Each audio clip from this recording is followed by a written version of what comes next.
Alhamdulillahirabbil alamin. Alhamdulillahilladzi arsala rasulahu bil huda wa dinil haq liyuzhirahu 'alad dini kullihi wa kafa billahi syahida.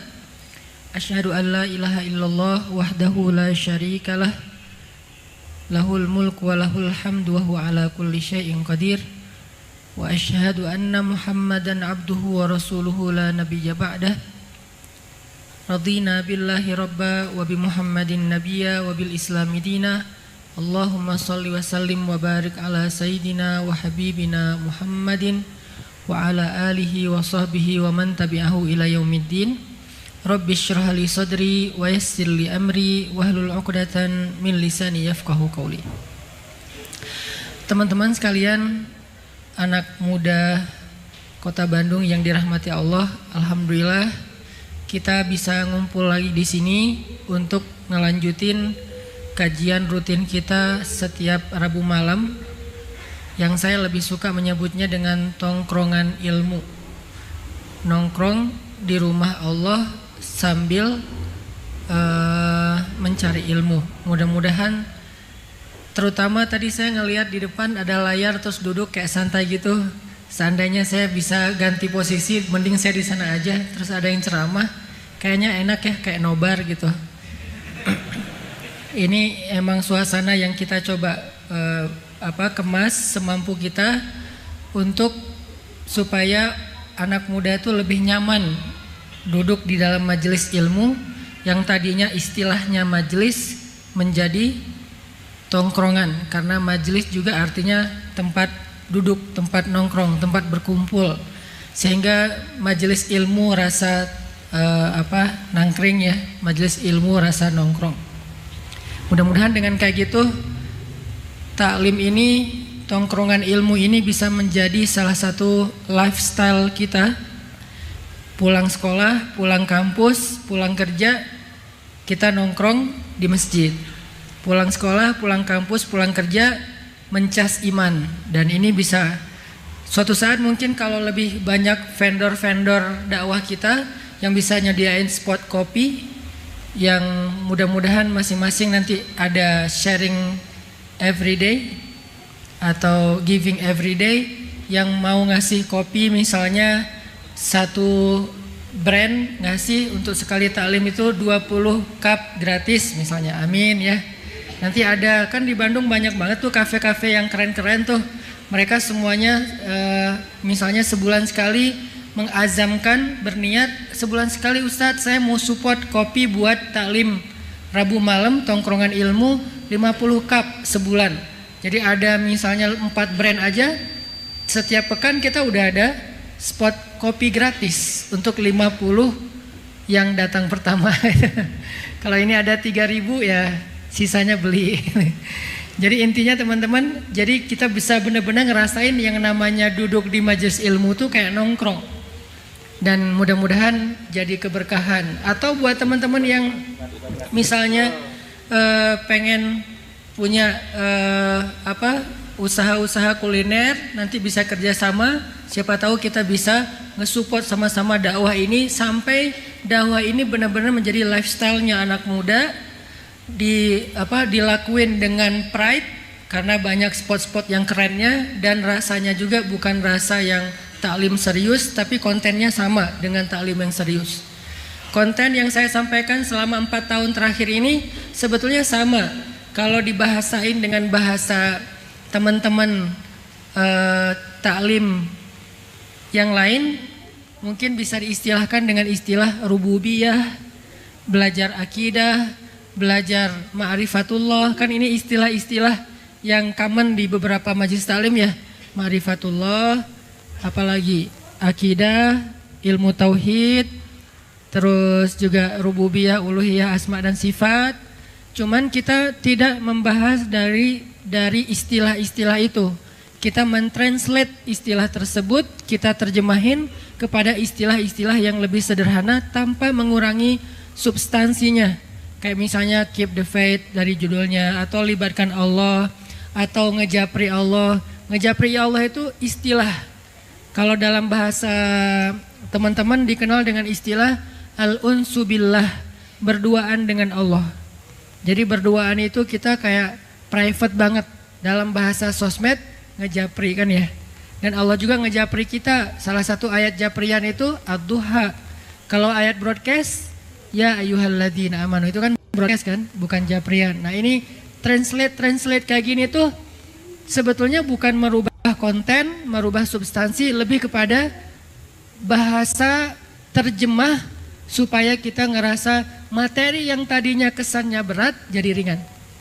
Yang tadinya bentuknya teoritis sekarang menjadi aplikatif dan insya Allah bisa langsung kita pakai dalam masalah-masalah pribadi kita sehari-hari.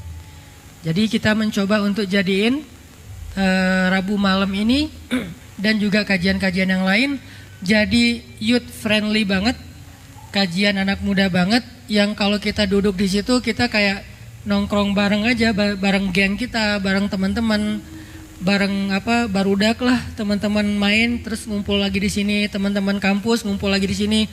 Tapi bedanya apa? Kalau di tempat lain kita murni ngopi, di tempat lain kita ngobrol, kalau di sini kita mendengar ayat Allah dibacakan, hadis-hadis Rasulullah dibacakan, nasihat-nasihat ulama disampaikan, sehingga ini bisa jadi salah satu fast charging buat iman kita tanpa harus susah-susah.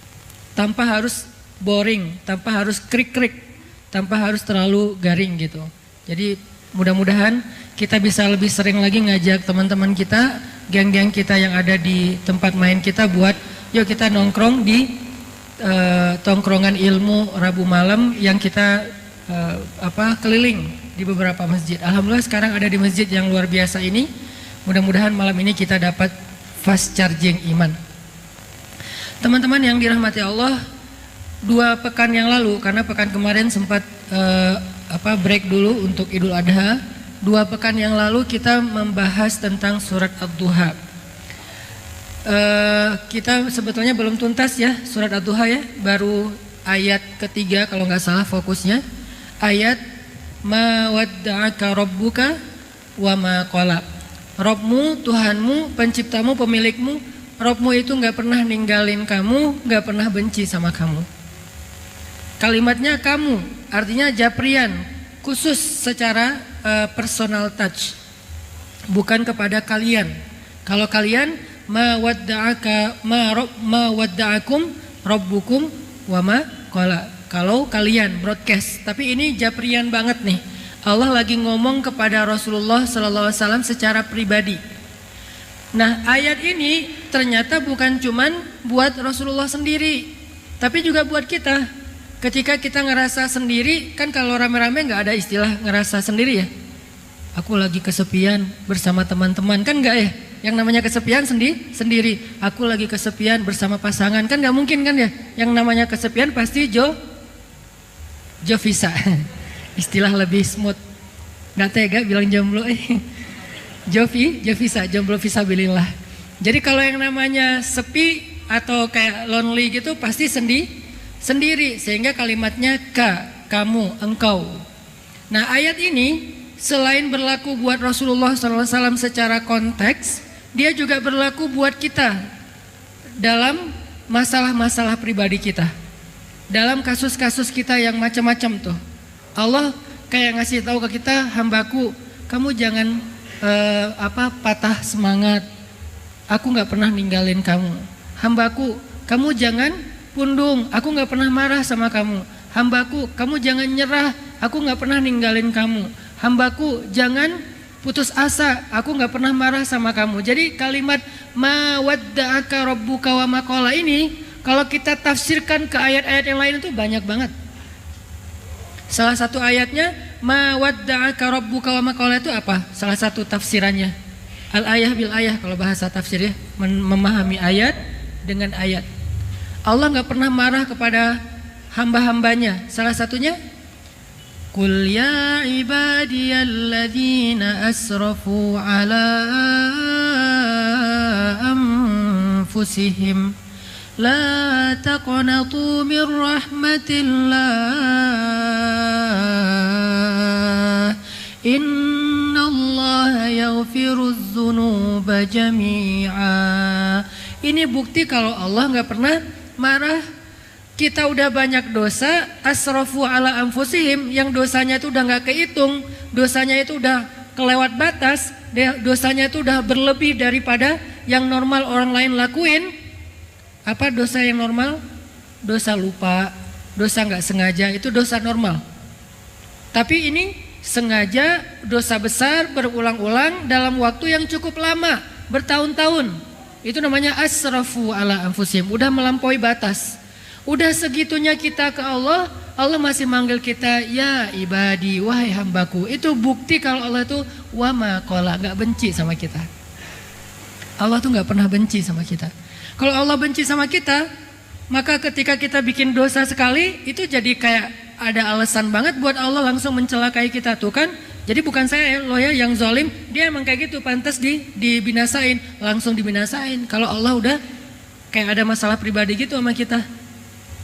Kan beberapa teologi, beberapa ideologi meyakini bahwa dewa juga kadang-kadang ada masalah dengan hambanya gitu kan, dengan kayak manusia gitu. Ada beberapa mitos lah ya, termasuk mitos di orang Arab jahiliyah, bahwa kadang-kadang dewa mereka tuh kayak ada urusan pribadi, ada sebel pribadi gitu, kayak nyimpen gitu sama manusia sehingga balas dendam. Jadi dewanya balas dendam. Kalau Allah tuh nggak gitu. Wama qala, nggak pernah benci sama kita, nggak pernah benci sama kita. Walaupun kita asrafu, dosanya udah banyak banget, Allah nggak benci sama kita. Bukti nggak benci, Allah masih manggil kita dengan kalimat ya ibadi, wahai hambaku. Padahal kan yang pantas disebut hamba itu kan yang menghambakan diri kan. Yang ibadi itu berarti yang beribadah. Nah kita nggak pernah beribadah, kok dipanggil ibadi? Ini berarti Allah tuh sayang sama kita. Sholat dulu sekian tahun jarang. Sampai kita mau masuk masjid itu kayak kagok banget gitu. Masuk masjid kayak masuk dunia lain. Oh, ini masjid ya. Oh, aku merasakan aura yang apa gitu. Terus baca Quran merinding sendiri. Kenapa? Karena bacanya malam Jumat surat jin. Jadi kayak gitu-gitulah, banyak magic-magicnya, klinik-kliniknya. Kenapa kita kagok banget dengan agama, mau ngomong agama itu kayak rasanya tuh serius amat, jadi kayak nggak asik ngomong agama itu, jadi kayak kaku gitu. Seolah-olah kalau kita mau memuji Allah itu malu-malu, mau bilang alhamdulillah aja malu-malu. Giliran bilang makasih, hatur nuhun, kita nggak pernah malu. Kenapa bilang hatur nuhun, makasih, thank you, syukran, nggak malu, sementara bilang alhamdulillah malu, saking kagoknya kita dengan agama, dengan Allah. Jadi kayak bilang makasih ya Allah tuh kayak malu gitu. Kalau bilang makasih ke teman, kita biasa aja, thanks bro gitu, biasa aja. Tapi kalau ya Allah makasih atau jazakallah, alhamdulillah gitu, kok jazakallah, alhamdulillah gitu tuh kayak rasanya sungkan gitu, malu-maluin. Kenapa? Karena bertahun-tahun kita jauh dari Allah, tapi Allah masih manggil ya ibadi, wahai hambaku. Ini bukti teman-teman, kalau Allah itu ma wadda'aka rabbuka wa ma qala. Istilahnya Rob lagi. Kenapa Rob Ustaz? Kenapa enggak Allah? Ma wadda'aka Allahu wa ma qala. Ini kalau kita mau bedah lebih dalam lagi ya. Enggak apa-apa sekali-kali kayak gitu, agak-agak mendalam. Nih ya kalau kita bedah, kenapa ada istilah Rob rububiyah bukan Allah? Ma wadda'aka Allahu wa ma qala. Sebagaimana ketika Allah memperkenalkan diri kepada Musa, yang pertama itu bukan nama, tapi peran.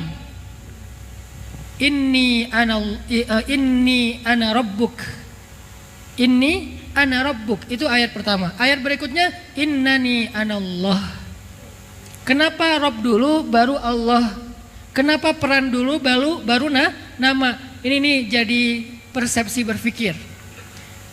Lebih baik kita memperkenalkan kebaikan kita dulu kepada seseorang sebelum dia kenal nama kita, supaya dia berkesan kepada kita. Kalau ini dalam bahasa kayak sales, marketing, kita kayak nyebutin produk dulu, kita nyebutin jabatan dulu, baru kita nyebutin nama misalnya, supaya orang trust, ngebangun trust dulu nih.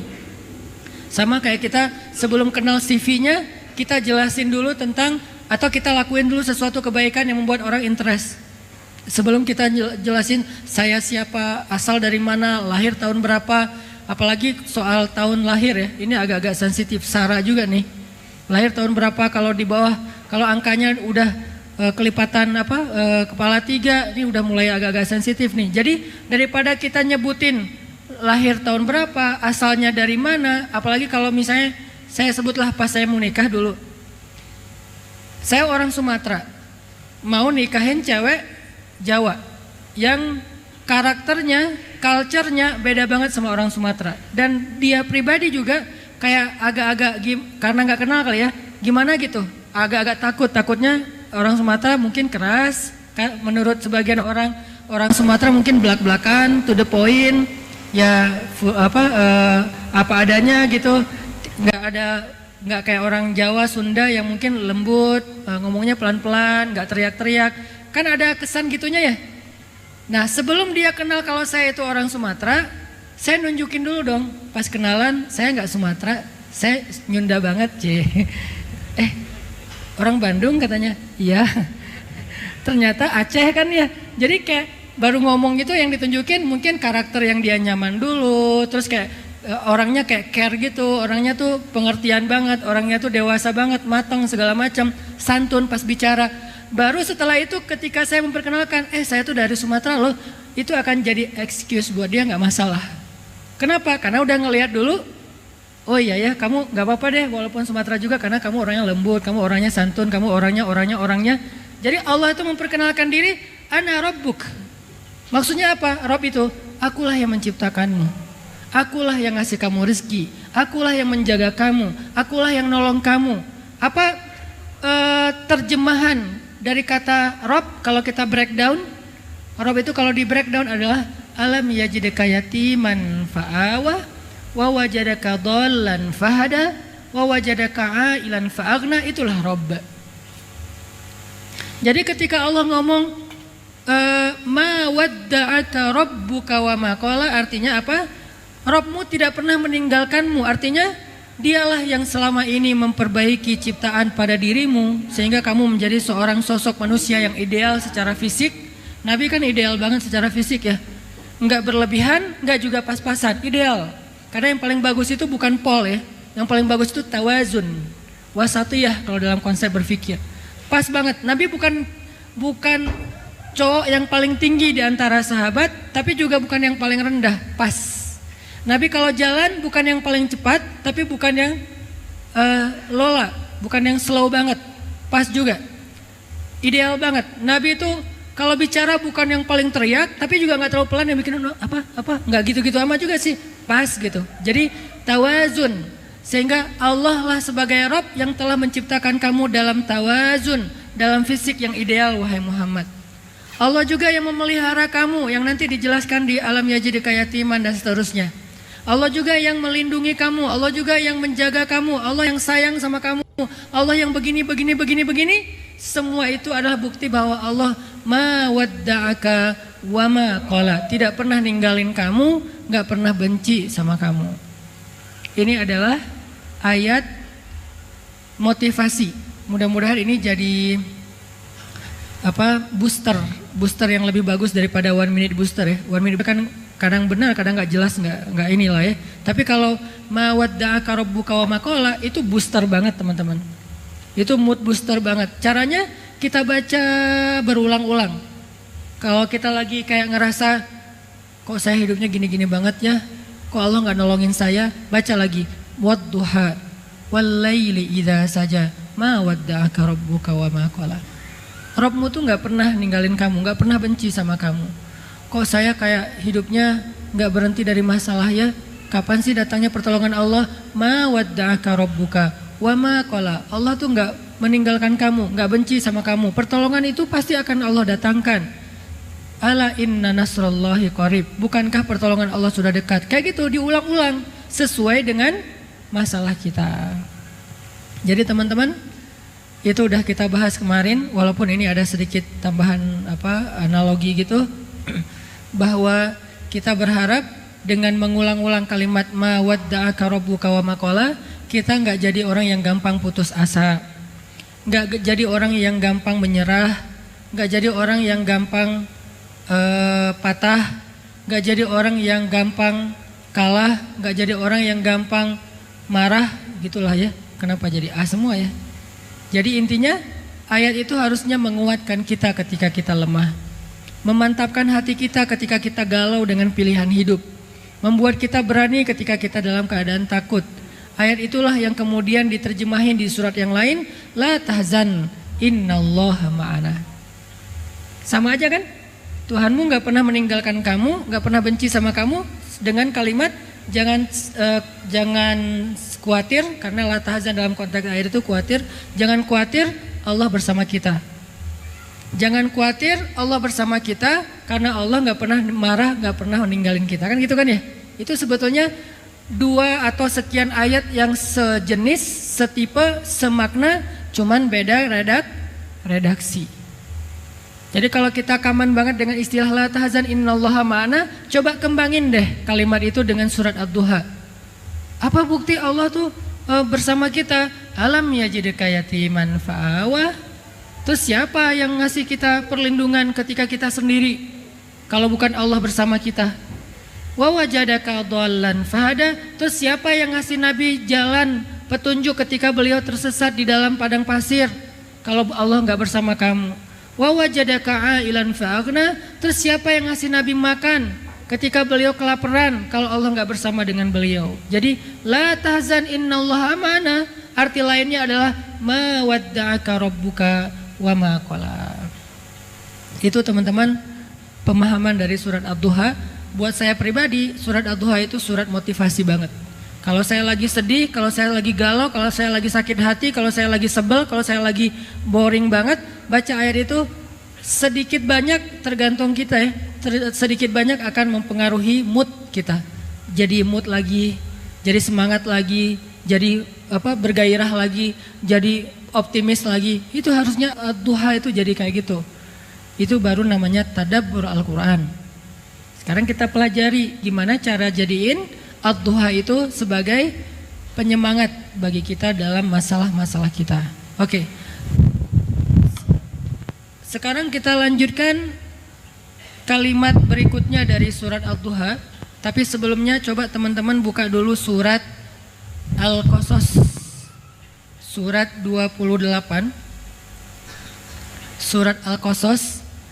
Kita coba terjemahin surat Ad-Duha dengan pemahaman yang ada di dalam surat Al-Qasas.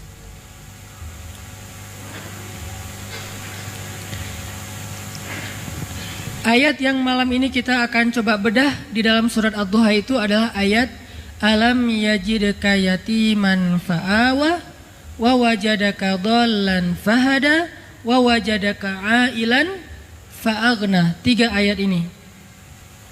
Apa hubungan antara 3 ayat ini dengan ayat ketiga, yaitu ma wadda'aka rabbuka wa ma qala? Apa hubungannya? Ayat berapa sih yang alam yajidka? Ma wadda'aka rabbuka wa ma qala wal akhiratu khairul laka minal ula wala sawfa yu'tika rabbuka fatarda. Alam yajid. Ayat ke-6 ya. 6, 7, 8 kan? Ayat 6, 7, 8 ini adalah ayat pembuktian terhadap ayat ketiga. Jadi Allah bilang di ayat ketiga, Allah gak pernah ninggalin kamu, gak pernah benci sama kamu. Apa buktinya? Kan gitu ya. Buktinya adalah, bukankah dulu kamu dalam keadaan yatim Muhammad, lalu Allah memberimu keluarga yang menjadi naungan? Bukankah dulu kamu pernah tersesat di padang pasir Muhammad, lalu Allah memberi kamu jalan supaya kamu sampai ke tujuan? Bukankah dulu kamu pernah kelaparan Muhammad, lalu Allah kasih kamu rezeki atau makanan? Itu bukti bahwa ma wadda'aka rabbuka wa ma qala. Nah, jadi ayat 6 dan 7 dan 8 itu adalah ayat renungan untuk kita teman-teman. Kalau kita mulai meragukan kebesaran Allah, kita mulai meragukan pertolongan Allah, kita mulai meragukan janji-janji Allah, coba kita pakai 3 ayat itu untuk menjawab pertanyaan. Bukankah kita dulu pernah yatim? Arti yatim, seorang diri. Lahir ke bumi, jarang kan diantara kita yang lahirnya kembar. Rata-rata lahir anak tunggal gitu kan. Lahir sendiri, terus bagaimana kita bisa kemudian tumbuh? Allah Subhanahu wa ta'ala yang mendatangkan untuk kita orang yang mencintai kita sejak kita lahir. Pertama, ibu kita. Ah, itu mah udah biasa Ustaz. Enggak. Kalau Allah nggak masukkan rasa cinta ke dalam hati ibu kita, maka dia akan membuang kita di parit. Dan itu banyak adegan kayak gitu. Kalau Allah nggak mendatangkan rasa cinta ke dalam hati ayah kita, mungkin ada adegan seorang ayah yang memukul anaknya sampai mati hanya gara-gara anaknya rewel di malam hari. Kalau Allah nggak memasukkan rasa cinta di dalam hati ibu atau ayah kita, mungkin kita sudah dimasukkan ke dalam kulkas sampai membeku dan meninggal. Kalau Allah nggak memasukkan rasa cinta ke dalam hati ayah dan ibu kita, mungkin kita akan dibiarkan kelaparan atau ditaruh di rumah yang akhirnya kelaparan meninggal sendiri, orang tua kita pergi. Atau ditaruh di depan panti asuhan, atau ditaruh di tong sampah, ditaruh di bawah jembatan, dan seterusnya dan seterusnya. Kalau Allah nggak sayang kepada kita, maka Allah tidak akan memasukkan rasa cinta itu di dalam hati orang tua kita. Sehingga dengan rasa cinta yang Allah titipkan di dalam hati ibu dan ayah kita, muncullah adegan seorang ibu yang memeluk anaknya ketika kapal mereka tenggelam. Muncullah adegan seorang ibu yang memeluk anaknya dan melindungi anaknya di bawahnya ketika rumahnya roboh. Muncullah adegan seorang ibu yang menyelamatkan anaknya walaupun dia yang celaka. Muncullah adegan seorang ayah yang seharian gak makan demi menyimpan uang itu supaya bisa membeli susu anaknya di malam hari. Muncullah adegan pengorbanan ayah, pengorbanan ibu, itu semuanya bukti bahwa alam yajidka yatiman fa'awa. Allah yang menskenariokan jadi kayak gitu. Kalau Allah cabut sedikit aja rasa kasih sayang, maka orang tua kita cuek sama kita. Cuek mulai dari kebutuhan makan kita, cuek dengan kebutuhan tempat tinggal kita. Nggak ada seorang ayah yang berjuang gimana caranya dia punya rumah untuk anaknya yang nyaman buat anaknya berlindung dari matahari, hujan, dan panas dingin. Dia cicil rumah siang malam, dia kerja banting tulang karena cicilannya itu nggak sehari 2 hari, 15 tahun. Apa alasan seorang ayah itu mencicil rumah 15 tahun dan setiap akhir bulan dia itu stres mikirin cicilan kalau bukan karena sayang kepada anaknya? Apa alasan seorang ayah memasukkan anaknya ke sekolah yang harga bulanannya aja, harga SPP-nya aja mahal banget? Udah gitu beli ayah itu kayaknya rasanya beli buku anak itu di awal ajaran baru, di tahun ajaran baru tuh kayak seneng gitu ngebeli buku anak, beli pensil anak, beli pulpen anak, beli baju seragam anak. Itu kayak puas banget buat ayah. Dari mana muncul rasa kepuasan ini? Dari cinta. Siapa yang mengilhamkan cinta di dalam hati ayah dan ibu? Allah. Itu bukti alam yajidka yatiman fa'awa. Jadi Allah gak pernah ninggalin kita. Ustadz, tapi ada kasus seorang anak ditinggalkan oleh ibunya, ditinggalkan oleh ayahnya, atau ayah dan ibunya wafat ketika dia masih kecil. Lalu Allah datangkan yang lain, kakeknya mungkin. Allah datangkan yang lain, pamannya mungkin. Allah datangkan yang lain, ayah angkat atau orang tua angkatnya mungkin. Allah datangkan, gak pernah berhenti. Karena kalau itu berhenti, maka kita gak akan bisa tumbuh menjadi anak yang dewasa seperti sekarang ini. Kita udah gak dapat apa-apa, kita udah celaka dari kecil. Kenapa ada adegan seorang ayah yang mati-matian mencari sampai mendonorkan ginjalnya demi untuk mengobati anaknya yang sakit? Bahkan nauzubillah, sampai ada seorang ayah yang dia rela mendonorkan jantungnya dan dia meninggal demi untuk menggantikan anaknya yang juga kecelakaan dan seterusnya. Dia donor darah udah biasa, donor organ. Ini semuanya alam yajidka yatiman fa'awa, teman-teman. Cuman kita seringnya hanya ngelihat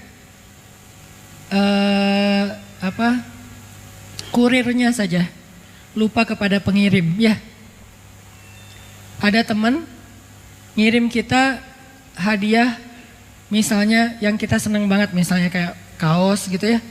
Tadi pas jalan sama dia kita kayak ngelihat sebuah kaos yang kayaknya tipe kita banget lah, warnanya, brandnya, kita kayak bangga banget kalau bisa pakai kaos itu. Cuman kita nggak ngomong, tapi dia orangnya care, orangnya tuh pengertian. Akhirnya pas kita ulang tahun misalnya, atau pas kita dapat nilai bagus atau apalah momennya, tiba-tiba dia ngirim kaos itu. Karena nggak bisa ketemu kita, dia ngirim pakai kurir, digoserin sama dia. Kurir ini dibayar nggak? Dibayar dong. Tapi kita tiba-tiba pas dapat kaos itu dari kurir, kita bilang, Mas, makasih banyak ya, makasih banyak ya, hatur nuhun, jazakallah khair dan segala macam. Kita kayak muji-muji kurir, kita berterima kasih pada kurir, kita mengingat jasa kurir, tapi kita nggak sama sekali bilang terima kasih kepada teman kita yang ngirim. Ini logis nggak sih?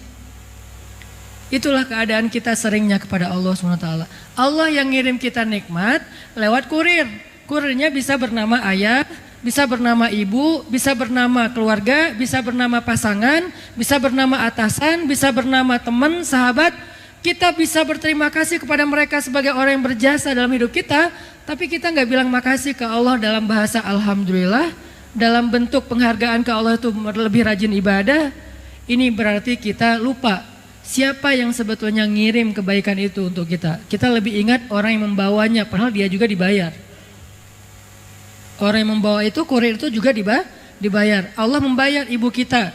Dengan apa? Bahwa setiap tetes susu ibu kita itu adalah kifarat dosa buat dia. Allah membayar ayah kita. Dengan apa? Setiap tetes keringat ayah kita itu kifarat dosa buat dia. Bukan berarti kita nggak perlu berbakti, bukan ya. Tapi maksudnya kalau ke mereka aja kita begitu berterima kasih, terus gimana dengan Allah yang kita Allah itu nggak dapat untung apa-apa untuk dari kita. Harusnya kita lebih bersyukur kepada Allah. Seandainya kita bisa banget menghargai kebaikan kedua orang tua kita. Coba sok kita sebagai anak, kalau dalam doa muhasabah disebut nama ibu kan gampang banget kan berlinang air mata. Kenapa? Karena kita terharu banget dengan pengorbanan ibu kita. Karena kita respect banget dengan pengorbanan ibu kita. Karena kita tahu banget pengorbanan ibu kita. Bisa nggak kayak gitu ketika nama Allah disebutkan? Malah lebih dari ibu harusnya. Idza dzukirallah wajilat qulubuhum. Kalau disebut nama Allah, hatinya tuh wajilat. Arti wajilat itu langsung kayak gitu. Jadi ketika disebut nama ibu itu udah nggak kuat lagi pasti. Sama kayak kita kalau lagi berdoa bareng-bareng muhasabah, ya Allah ampunkanlah ibu saya. Begitu kata ibu disebut langsung luluh hati kita kan. Begitu kata ibu disebut langsung udah nangis, langsung berderai air mata, langsung kita bisa ngelakuin hal-hal yang sebetulnya nggak bisa kita lakuin secara normal. Bisa nggak nama Allah juga gitu dalam hati kita? Wajilat. Kenapa? Karena kita tahu banget kebaikan Allah, jasa Allah, rahmat dan kasih sayang Allah dalam kehidupan kita. Alam yajidka yatiman fa'awa. Nanti kita coba bandingkan ayat itu dengan kisah Nabi Musa alaihissalam di dalam surat Al-Qasas. Insya Allah setelah sholat isya. Barakallah. Kita lanjutkan pembahasan dari surat Ad-Duha. Dan kemungkinan biar kajian kita bisa tuntas, ada oleh-oleh yang kita bawa pulang. Insya Allah surat Ad-Duha ini masih akan kita lanjutkan pada pertemuan yang akan datang. Jadi penggalan demi penggalan kita bedah supaya dia bisa jadi bekal kita untuk jadi mood booster kalau kita lagi moodnya drop. Tadi kita membahas tentang firman Allah Subhanahu wa taala di ayat ke-6, alam yajidka yatiman fa'awa. Ini adalah bukti kalau Allah mawadda'aka rabbuka wa ma qala. Allah tuh enggak pernah ninggalin kita dan enggak pernah benci sama kita. Itu bukti teman-teman. Ini penting banget untuk kita rasain, untuk kita belajar yakin. Kalau Allah itu nggak pernah ninggalin kita, nggak pernah benci sama kita, itu penting banget dalam hidup. Karena itulah yang ngebedain orang beriman sama orang yang nggak beriman. Bukan di lafaz. Karena orang yang tidak beriman juga mengatakan asyhadu an la ilaha illallah. Kok bisa Ustadz? Namanya orang munafik. Orang munafik juga mengatakan amanna billahi wa bil yaumil akhir. Kami percaya kepada Allah dan hari akhir. Qalatil a'rabu amanna, kata orang Arab Badui kami beriman. Tapi kata Allah wa ma hum bimu'minin, mereka bukan orang yang beriman. Qul lam tu'minu, kalian belum beriman. Walakin qulu aslamna, kalian baru menjadi seorang yang beragama Islam tapi belum beriman. Terus yang membedakan antara orang mukmin dengan orang yang tidak mukmin, orang mukmin selalu yakin Allah itu nggak pernah ninggalin dia dalam kondisi apapun dan tidak pernah benci kepada dia. Kalau Allah udah benci sama kita nih, kita bilang astagfirullah, Allah udah malas. Sama kayak kita benci sama orang kan, semuanya jelek kan di mata kita. Kalau udah benci, udah ada ghillan, bukankah salah satu doa kita terhadap sesama muslim itu ولا تجعل في قلوبنا غلا للذين آمنوا. Ya Allah, jangan Engkau biarkan di dalam hati kami itu ada ghil, ada rasa benci kepada orang yang beriman, sesama muslim. Karena kalau udah benci, maka yang baik aja buruk di mata dia, apalagi yang buruk. Kalau udah benci, nggak ada yang benar, selalu salah. Sama kayak haters. Haters kan berarti pembenci ya. Karena dia udah nggak benci, kita posting apa aja salah. Misalnya kita posting banyak main. Wah, kerjaannya main aja, nggak beribadah, nggak belajar, salah. Kita posting lagi beribadah, ibadah kok diposting-posting, ria, salah lagi. Jadi serba salah. Kenapa? Karena ada ghillan, ada rasa benci di hatinya. Nah, kalau Allah benci sama kita, teman-teman, kita sholat, pasti ada maunya kata Allah, kan gitu kan ya? Lagian Allah tahu banget lah isi hati kita. Sehingga Allah sendiri juga mengatakan di beberapa ayat, termasuk di dalam surat Luqman, ada di antara hamba-hambaku yang mereka seperti orang yang sedang berlayar di lautan, lalu ketika mereka digulung ombak yang seperti gunung, tiba-tiba mereka mengingat aku, memuji aku, berdoa kepadaku dengan penuh khusyuk. Tapi ketika mereka selamat di daratan, mereka melupakan aku. Jadi Allah tuh sebetulnya tahu, kadang-kadang kita tuh modus banget. Kadang-kadang kita tiba-tiba rajin tahajud gara-gara mau ujian nasional. Kita tiba-tiba jadi sedekah gara-gara mau tes wawancara. Tiba-tiba kita jadi tilawahnya bagus, belajar tahsin segala macam karena mau lamaran. Kenapa? Karena ada maunya. Akhirnya kita coba kayak PDKT gitu sama Allah SWT. Allah tahu, tapi Allah biarin aja. Kenapa? Karena Allah nggak benci sama kita. Allah lihat sisi baik kita gitu. Oh, walaupun selama ini dia nggak ada maunya, sekarang udah ada maunya, berarti dia masih nganggap aku gitu kan, seolah-olah ya. Allah terima kedatangan kita. Kita udah mentok dengan